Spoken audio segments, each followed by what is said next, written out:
پتوں کی Malik Muhammad Khalid, city reporter RM Urdu news. موسم بدل گیا مگر سوئی گیس والوں کا رویہ نہ بدلا۔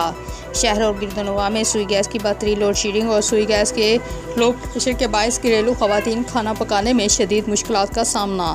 شہریوں نے سوئی گیس کی لوڈ شیڈنگ اور سوئی گیس کے لو پریشر جیسے سنگین مسئلے پر اعلیٰ حکام سے نوٹس لینے کا مطالبہ کیا ہے۔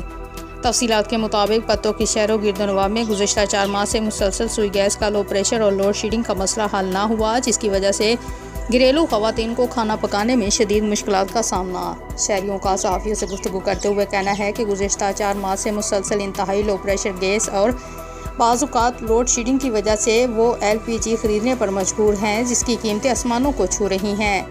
گیس کا لو پریشر ہونے کی وجہ سے اسکول جانے والے بچوں اور ملازمت پیشہ افراد کو اکثر بغیر ناشتے کے جانا پڑتا ہے۔ شہریوں نے سوئی گیس کے اعلیٰ حکام سے اس مسئلے پر نوٹس لینے کی اپیل کی۔